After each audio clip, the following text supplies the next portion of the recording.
नमस्कार, मैं हूं प्रियंका और आप सुन रहे हैं पंजाब केसरी टीवी का ब्रॉडकास्ट, जहां हम आपको वो खबरें सुनाते हैं जिनका सीधा सरोकार आपसे होता है। पीएफआई यानी पॉपुलर फ्रंट ऑफ इंडिया, इससे जुड़े लोगों और संस्थानों पर एनआईए द्वारा पूरे देश में सर्च ऑपरेशन चला रही है।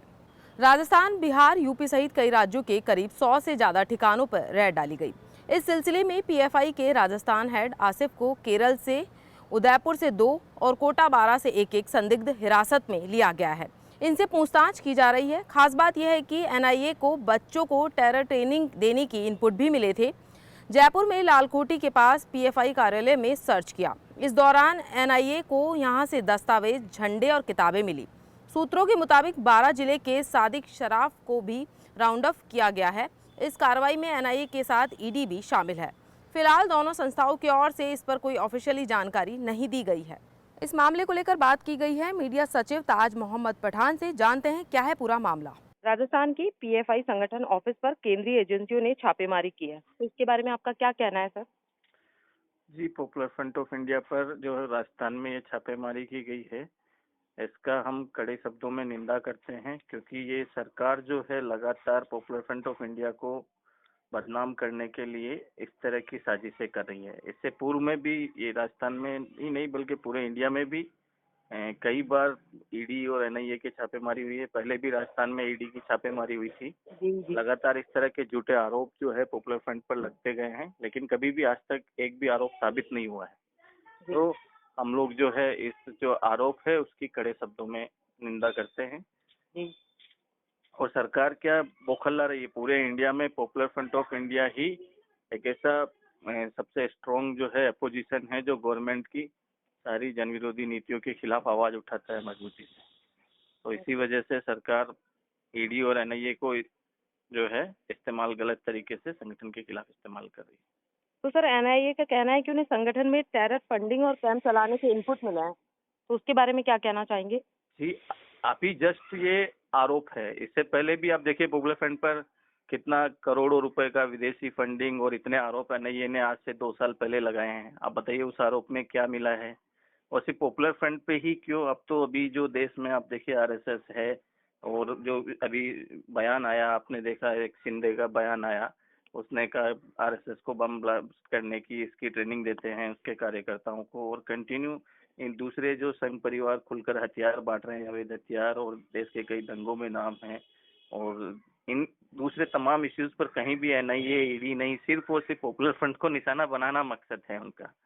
उनको मतलब जैसे गवर्नमेंट को कॉन्ट्रैक्ट देती है, वैसे सिर्फ पॉपुलर फ्रंट के लिए एक कॉन्ट्रैक्ट ईडी और एनआईए को सरकार ने दे रखा है, और अपनी जो दुश्मनी निकालना चाह रहे हैं, क्योंकि पॉपुलर फ्रंट कंटिन्यू आरएसएस के खिलाफ काम करता है, और जो फांसीवादी मुल्क के खिलाफ जितनी भी इस तरह की जो फिस्ताई ताकतें उनके खिलाफ आवाज उठाता है। इसी वजह से पॉपुलर फ्रंट निशाने पर एनआईए ने आरोप लगाया, लेकिन अभी तक कुछ भी साबित नहीं हुआ। आज तक भी पॉपुलर फ्रंट पे सिर्फ आरोप ही हैं। शुक्रिया सर तमाम जानकारी के लिए। इन दिनों देश में हर तरफ इस समय कांग्रेस के सीएम अशोक गहलोत की चर्चा है, क्योंकि वह कांग्रेस राष्ट्रीय अध्यक्ष पद के लिए चुनावी मैदान में हैं। कांग्रेस अध्यक्ष के चुनाव को लेकर के सबसे ज्यादा हलचल जिस प्रदेश में है वह है राजस्थान। इसकी वजह है राजस्थान की मुख्यमंत्री अशोक गहलोत, क्योंकि वे इन दिनों राष्ट्रीय अध्यक्ष पद के लिए चुनाव में उतरने जा रहे हैं। लेकिन वह राजस्थान में सीएम की भूमिका को लेकर के पसोपेश में फंसे हैं। कांग्रेस सूत्रों का कहना है कि अशोक गहलोत ने बुधवार को सोनिया गांधी से मुलाकात के दौरान भी सीएम पद को लेकर के अपनी चिंता को व्यक्त करा था। अशोक गहलोत ने कहा कि वह चाहते हैं कि या तो उन्हें फरवरी तक अगला बजट पेश करने तक सीएम रहने का मौका दिया जाए, या अन्यथा उनके किसी भरोसेमंद नेता को सीएम की कुर्सी सौंपी जाए, क्योंकि वह किसी भी कीमत पर अपने प्रतिद्वंदी सचिन पायलट को मुख्यमंत्री की कुर्सी पर नहीं देखना चाहते। यही वजह है कि अशोक गहलोत ने बुधवार सुबह कहा था कि मैं पार्टी के लिए 1, 2 या 3 पद भी संभाल सकता हूं और कुछ भी छोड़ सकता हूं। 1, 2 या 3 पद संभालने वाली उनकी टिप्पणी को सीएम पद पर बने रहने की इच्छा से जोड़कर देखा जा रहा है। मैंने कहा ना आपको, मैं जहाँ भी रहूं, 1 पद पे, 2 पद पे, 3 पद पे, कहीं पे भी नहीं, तो मुझे एतराज नहीं होगा। मेरी इच्छा तो ये रहेगी अगर मेरा बस चले तो मैं कोई पद पे नहीं रहूँ अब। सूत्रों के मुताबिक इस बात पर भी विचार किया जा सकता है कि अशोक गहलोत को राष्ट्रीय अध्यक्ष की बजाय कार्यकारी अध्यक्ष का जिम्मा दिया जाए और वे राजस्थान की कमान भी अपने हाथ में रखें। ऐसा होने पर अशोक गहलोत की मुराद भी पूरी हो सकती है, लेकिन हाईकमान ऐसा नहीं चाहता। इसलिए अशोक गहलोत ने सीपी जोशी का नाम आगे किया है। सीपी जोशी की बात करें तो वह केंद्रीय मंत्री रह चुके हैं और फिलहाल राज्य में विधानसभा में स्पीकर हैं। साथ ही दिल्ली में एंट्री के समय अशोक गहलोत ने एक बात भी कही थी कि मेरे दिल्ली में पहुंचने पर मौसम ने भी अपना रुख बदल लिया है। उनके इस बयान से ये अंदाजा लगाया जा सकता है कि दिल्ली के बाद कोच्चि जाने पर नया घटनाक्रम घट सकता है। सहयोगी विजेंद्र जायसवाल के साथ रौनक पारेख और हरिनाम सिंह की रिपोर्ट। वहीं आने वाले दिनों में राजस्थान में त्योहारी सीजन को लेकर बिजली कटौती की नौबत आ सकती है। प्रदेश में सितंबर में हर दिन पीक आवर्स में अधिकतम बिजली की खपत 15,000 मेगावाट को पार कर चुकी है। सूत्रों की माने तो राजस्थान को सारे प्रयासों के बाद सिर्फ 12,500 मेगावाट बिजली हर दिन मिल रही है। अभी भी तकरीबन 2,500 मेगावाट बिजली की किल्लत हर दिन हो रही है। छत्तीसगढ़ में राजस्थान विद्युत उत्पादन निगम लिमिटेड को alert coal mines Parsa east and Kente Basan coal block में कोयला खत्म हो गया है। इस कारण 9 रैंक यानी 36,000 मीट्रिक टन कोयला आना भी बंद हो गया है। कोयले की सप्लाई में हुई इस कमी के कारण करीब 2,000 मेगावाट बिजली प्रोडक्शन इससे प्रभावित होगा।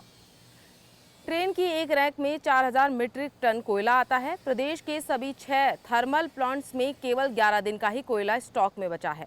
ये कोयला फ्यूल के तौर पर बिजली घरों की पावर यूनिट्स को चलाने के काम आता है। केंद्र की गाइडलाइंस के अनुसार 26 दिन का कोयला स्टॉक राज्य के पास होना चाहिए, लेकिन पिछले 1 साल से ज्यादा वक्त से राजस्थान में केंद्रीय गाइडलाइंस का भी उल्लंघन हो रहा है। प्रदेश में गहलोत सरकार शिक्षा को लेकर बड़े बड़े दावे करती है, लेकिन ये दावे धरातल पर खोखले साबित हो रहे हैं। यहाँ तक कि शिक्षा मंत्री के गृह जिले में शिक्षा व्यवस्था लड़खड़ाई हुई है। आलम यह है कि बीकानेर जिले में हर दिन गांव, ढाणी, कस्बे से लेकर शहर में छात्र परिजनों के साथ स्कूल पर तालाबंदी कर रहे हैं। मांग सिर्फ एक ही है, पढ़ाई के लिए टीचर लगाना। ऐसा ही बीकानेर जिले में एक अनोखा मामला सामने आया है, जहां बीकानेर के सोडवाली के राजकीय उच्च माध्यमिक विद्यालय में रिक्त पड़े पदों को भरने के लिए करीब 150 छात्र छात्राएं 60 किलोमीटर दूर बीकानेर मुख्यालय के लिए पैदल निकल पड़ी। हाथों में तिरंगा थामे शिक्षा विभाग मुर्दाबाद के नारे लगाते हुए नजर आए। स्टूडेंट्स की यह पदयात्रा सोशल मीडिया पर इतनी वायरल हुई कि मामला सरकार तक जा पहुंचा। देर रात 10 बजे शिक्षा मंत्री बीडी कल्ला के निर्देश पर शिक्षा निदेशक गौरव अग्रवाल को प्रधानाचार्य सहित व्याख्याताओं की नियुक्ति के आदेश जारी करने पड़े। जिस समय आदेश जारी हुए उस समय स्टूडेंट्स बीकानेर से 20 किलोमीटर दूर खारा पहुंचे थे। सोडवाली से सुबह पैदल निकले बच्चे 12 घंटे में 45 किलोमीटर चलकर खारा पहुंचे तो उनके पैरों में छाले पड़ चुके थे। सूचना मिलने पर डॉक्टर की टीम खारा पहुंची और सभी बच्चों की मरहम पट्टी की। इस दौरान कुछ बच्चों को बुखार भी आया, लेकिन दवाई लेकर छात्र अपनी मांगों पर अड़े रहे। दरअसल सोडवाली स्कूल में 500 से अधिक विद्यार्थियों का नामांकन है। शिक्षा विभाग की अनदेखी से 14 पद रिक्त हैं। 2 शिक्षकों की पद नियुक्ति पर लगा दिया गया है। ऐसे में विद्यार्थियों की पढ़ाई चौपट हो रही है। इसलिए स्कूल के सभी स्टूडेंट 6 दिन से स्कूल के आगे धरने पर बैठे हैं। ग्रामीण श्रवण कुमार कायल ने बताया कि ग्रामीण युवा शक्ति सहित विद्यार्थियों के भविष्य के लिए सब एकजुट हैं। उपप्राचार्य के 50% पदों को सीधी भर्ती द्वारा भरे जाने की मांग तेज हो गई है। राजस्थान उपप्राचार्य सीधी भर्ती संघर्ष समिति ने पदोन्नति से पद भरे जाने के खिलाफ आंदोलन का ऐलान कर दिया है। 23 सितंबर को शहीद स्मारक पर बड़ी संख्या में लोग जुटेंगे और सरकार से उपप्राचार्य के 50% पदों को सीधी भर्ती से भरने की मांग करेंगे। संघर्ष समिति के प्रदेशाध्यक्ष ने बताया कि उपप्राचार्य पद पर युवाओं को मौका मिलने से शिक्षा में नवाचार बढ़ेगा। उधर मांगे नहीं माने जाने पर उग्र आंदोलन की चेतावनी भी दी गई है। साथ ही कहा 12,000 व्याख्याताओं को सरकार खुश करके 3.5 लाख शिक्षकों को नाराज कर रही है। लेकिन सर हमारी जो राजस्थान उपप्राचार्य सीधी भर्ती संघर्ष समिति है ये बहुत बड़े लेवल पर भी आंदोलन कर रही है और जिस प्रकार से वाइस प्रिंसिपल के जो पद सर्जित किए गए हैं वो वाकई बहुत काबिल तारीफ है, बट उसमें युवाओं को एक तरीके से दरकिनार कर दिया गया है जो कि युवा टीचर्स के लिए वो अन्यायपूर्ण है। और इसी संदर्भ में हम लगातार प्रयास कर रहे हैं कि युवाओं को मौका दिया जाए। पहले भी मौका दिया जाता था सेकेंडरी एचएम के माध्यम से, और अब वापस से वही पद है, केवल उसका पदनाम चेंज है। तो हम चाहते हैं जो युवा टीचर्स हैं, इनको जो लगभग 3.5 लाख टीचर्स हैं, उनको एग्जाम के माध्यम से मौका मिले। और हमने हमने कैबिनेट मंत्रियों के माध्यम से सरकार तक पहुंचने का बहुत प्रयास किया है, लेकिन पूरी तरीके से वो पॉजिटिव रेस्पॉन्स अभी तक हमें नहीं मिला है। प्रधानमंत्री नरेंद्र मोदी के जन्मदिवस के अवसर पर भाजपा द्वारा कई कार्यक्रम आयोजित किए जा रहे हैं। 17 सितंबर से 2 अक्टूबर के मध्य आयोजित 15 दिवसीय सेवा पखवाड़ा कार्यक्रमों के अंतर्गत विभिन्न प्रकार के सेवा कार्यों और गतिविधियों का आयोजन किया जा रहा है।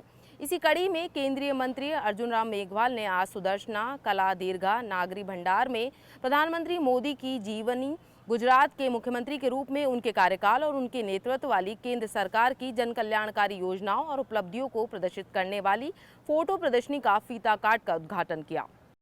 ये तो भारत जोड़ो यात्रा है, ये नाम ही ठीक नहीं। आपको ठीक लगता है क्या?